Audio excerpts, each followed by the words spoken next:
திருச்சியில் தனியாக மண்டல துணை அலுவலகம் இயக்கப்படும் என்று அறிவிப்பு வந்துள்ளது. 5 நாட்களும் திருவெரும்பூர் ரயில் நிலையத்தில் அந்த சிறப்பு ரயில் நின்று செல்லும் என்ற முடிஞ்ச வரைக்கும் சக்திக்கு மீறி நான் செயல்பட்டு சேலம் துணை மண்டலத்திலிருந்து பிரிக்கப்பட்டு பைஃபர்கேஷன் செய்யப்பட்டு திருச்சியில் தனியாக ஏசிய கார்ப்பரேஷன் மண்டல துணை அலுவலகம் இயக்கப்படும் என்று அறிவிப்பு வந்துள்ளது. 9 ஆண்டுகள் கிடப்பில் இருந்த இந்த கோரிக்கை இன்று நிறைவேற்றப்பட்டுள்ளது. இது மிகவும் எனக்கு மட்டும் இது திருச்சியில் உள்ள தொழில் நிறுவனங்கள் லட்சக்கணக்கான தொழிலாளர்கள் மட்டும் கிடையாது, எனக்கு நாடாளுமன்ற உறுப்பினராக எனக்கு மட்டற்ற மகிழ்ச்சியை அளிக்கின்றது இந்த ஒரு செய்தி.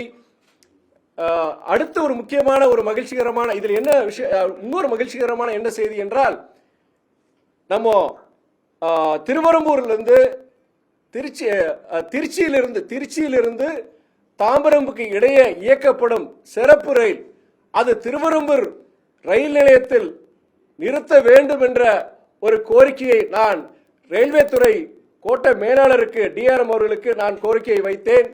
அந்த கோரிக்கையை நான் சில நாட்களுக்கு முன்பு அவரிடம் மறுபடியும் அலைபேசியில் அழைத்து இதை நினைவு கூர்ந்தேன். அப்போது அவர் சொன்னார், இது பொது மேலாளர் ஜிஎம் ஆபீஸ்க்கு அனுப்பிச்சிட்டாங்க, இது ஓகே ஆயிரும், நீங்க கவலைப்படாதீங்க சொன்னாரு. நேற்று நடந்த மாவட்ட ஆட்சியர் அலுவலகத்தில் நடந்த டிஷா கூட்டத்திலையும் நான் இந்த அறிவிப்பு வரும், இது ஒரு மகிழ்ச்சியான ஒரு அறிவிப்பு விரைவில் வரும் சொல்லியிருந்தேன். இன்று காலை டிஆர்எம் அலுவலகத்தில் எனக்கு சுற்றறிக்கை வந்திருக்கு. நாளை முதல் திருச்சியிலிருந்து தாம்பரம் வரை செல்லும் அந்த சிறப்பு ரயில் இனி வாரத்தில் 5 நாட்கள் இயக்கப்படுகின்றது. 5 நாட்களும் திருவெரும்பூர் ரயில் நிலையத்தில் அந்த சிறப்பு ரயில் நின்று செல்லும் என்ற அறிவிப்பையும் 2 மகிழ்ச்சிகரமான அறிவிப்புகளை இன்று நான் திருச்சி என்னுடைய தொகுதி மக்களுக்கு நான் தெரிவிக்க விரும்புகின்றேன். நான் இந்த ஒரு வருஷத்துல என்னால முடிஞ்ச வரைக்கும் என் சக்திக்கு மீறி நான் செயல்பட்டு இருக்கேன். இந்த 2 செய்தி இன்னைக்கு சொல்றது எனக்கு ரொம்ப சந்தோஷம். எனக்கு கேள்வி இது சம்பந்தமா தயவு செய்து கேள்விகளுங்க.